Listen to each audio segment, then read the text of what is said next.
Hello everybody, welcome back to another episode of How To with MistrMopar. Today I'm going to clean the throttle body in this 2008 Suzuki Forenza.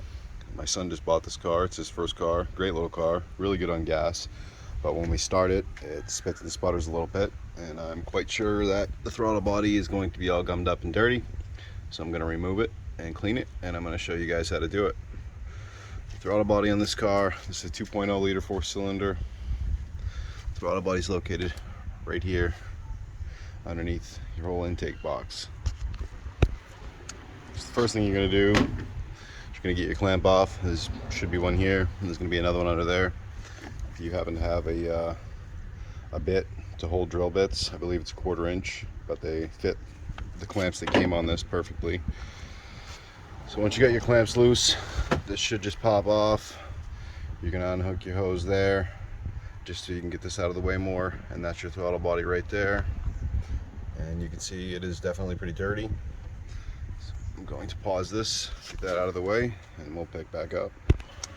Another thing I want to mention before I go too far, when you're taking this off, your sensor's in the back here. You're probably going to want to unplug that just so you don't rip the cable and pigtail going to it. So now that I've got my airbox piece out of the way, got my sensor unplugged, here's your throttle body.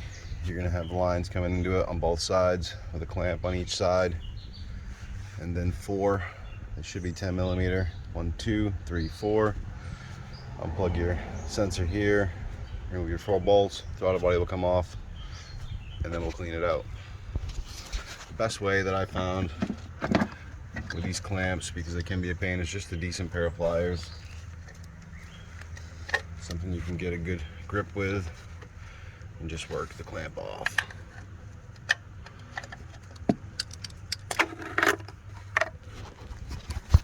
Bear with me here. I'm trying to do this with one hand and hold the camera. Just work your clamp off right just like that. Your hoses should come right off. Those ones have been on there for a while, so I'm going to grab a screwdriver just to pry them off so I don't rip them.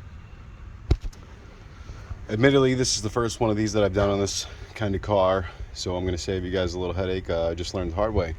These lines are pressurized with coolant. I should have paid attention to that. You see it going into the reservoir over there, and you're going to want to loosen the cap here to relieve any of the pressure to avoid having that squirt everywhere like I just did. So once you've done that and the system is not pressurized, remove your lines.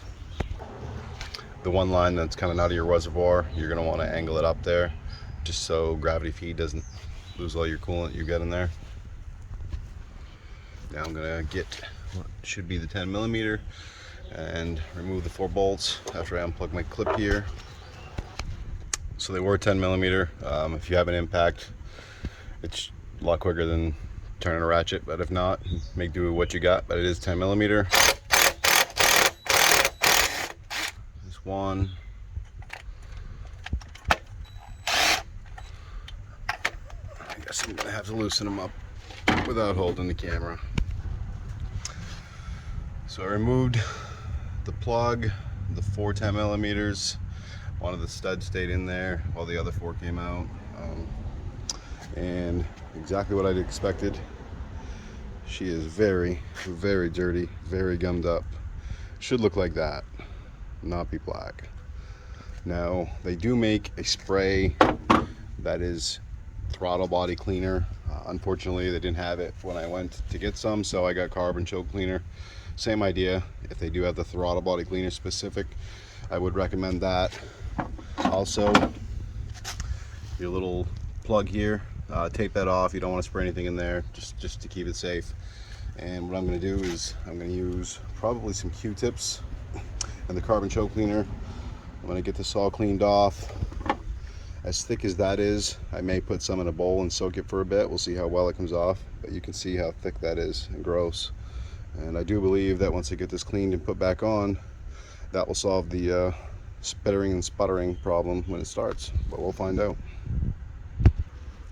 So this is just another recommendation, something I'm going to do. I tend to do when I clean these throttle bodies, but find a good sized bowl, something you can put that in, and when you're actually spraying this off, spray it over the bowl so the excess goes into the bowl. This stuff goes quick, it evaporates quick, but you'll have some in the bowl.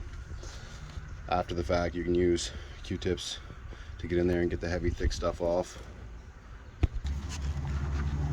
can see how dirty that is. It's starting to come clean.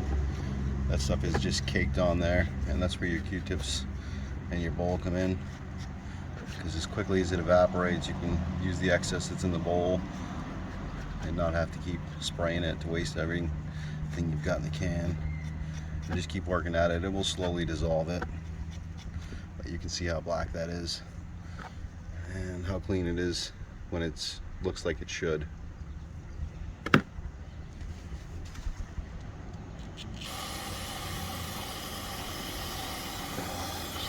can see it's starting to come off in there.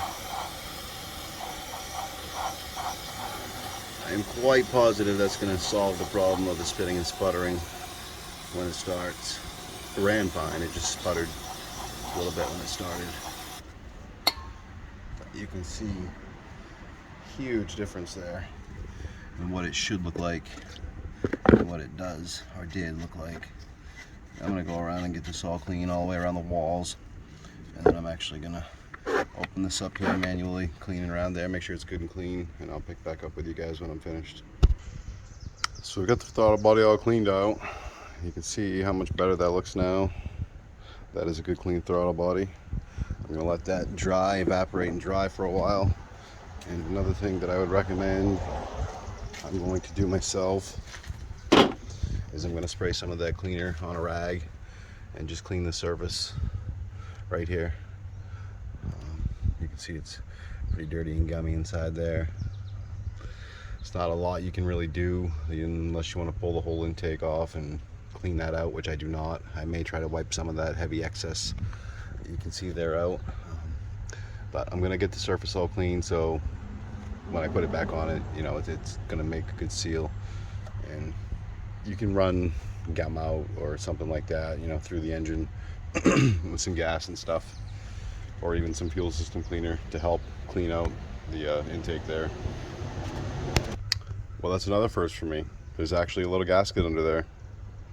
I've done a lot of throttle bodies. I've never seen one actually have a small little gasket like this. So it wasn't as dirty as it looked. It was just the gasket. It was very brittle, so I'm going to have to get a new one. I'm going to recommend that you guys do that before you start taking it apart. I did spray some of my cleaner on a rag, and I'm still going to clean the surface. Get that as nice as I can. And like I said, you can wipe some of that out if you want. You're not going to get much of it. So I'm going to have to hop in my Infinity and run up to the parts store and see if I can get that gasket. And we will pick up when I get back. So we are back with the throttle body gasket. I want to give a shout out to Advanced Auto Parts. They were the only ones that were able to get this, and they have it now the next morning. When you do get the gasket, I'm not sure if this is going to focus good enough, but if you look at it, one side is going to be flat. You can see that the holes are made from this side, and the flat surface is going to go down onto the top of your intake. And this is a fairly brittle gasket, so you're going to want to be careful with it. It was only $2, but I don't want to have to order another one and wait till tomorrow. And the holes are not spaced evenly on all four corners, so it will only go one way and line up. So now that I've got my gasket on, I've got my throttle body all cleaned. I mentioned cleaning the surface of that. You're going to also want to clean the surface on the bottom of your throttle body just so you get a good seat when you're putting it all back together. And now I'm going to start doing that, and then I'll check back. This is just a little tip for you guys. If yours come off the same way as this, and the two studs in the back come out with the nuts, and the nuts from the front to here and here just come off with a nut, there's not enough room to get your fingers in there to start it. So what I do is I put the nut in my socket. It's going to probably make a fool of me because I'm trying to do it with one hand, But if you just get it on there quick, you can start it. Oh, get lucked out. Do not put these on with an impact. You do not want to over tighten them. You don't want to cross thread them. You don't want to strip them out. You're going to have a world of problems that you just don't want. So now that I've got all those started, I'm going to grab a socket. I'm going to snug them up. I did not look up the torque specs, so I'm not going to tighten them too much. I'm just going to make sure they're good and snug. I'm going to put my 2 coolant hoses on the back, plug my sensor back in, put my air box back on, hook everything up, check my coolant because I lost some, and then we should be good to go. One other thing I'll suggest, that one clamp under there, it's kind of at a weird angle. If you get yourself one of these, it's got that pull-up piece, and it actually has a, you know, it flexes so you can get in there and get that angle. Big help on a lot of things. So got everything put back together. Just going to recap. This was a demonstration on how to remove and clean the throttle body. 2008 Suzuki Forenza. You will need either a bit driver or I believe a 1/4 inch for the one clamp there, the one clamp there. You get your sensor in the back here. This little metal tab pulls out. Unplug your sensor. Remove your breather box. 4 10mm bolts. 2 clamps on the back of your coolant lines coming in each side. Remove the cap off your reservoir for your antifreeze beforehand because it is pressurized. If you don't, you're going to have blowout all from that line. Unplug your clip here in the front. Remove your 4 10mm. Remove the throttle body, clean it. Make sure you get a new gasket for it. You're also going to want to remove this hose. I just see that I forgot to put that clamp back on, so I'm going to do that. Clean your throttle body. Clean the surface of the top of the intake. Clean the bottom surface of your throttle body. Put everything back together in the order that you took it apart, and we will see if this is going to start and not sputter any longer. Look at that, just as smooth and nice as can be. So that was definitely the issue. Suzuki Forenza 2.0 liter. When we first started it, it would spit and sputter really bad. Cleaning the throttle body, she runs like a dream. If you guys like this video, drop a comment. If you got any questions, drop a comment. My next how-to video is going to be how to do an oil change in an Infiniti G37 coupe. Stay tuned.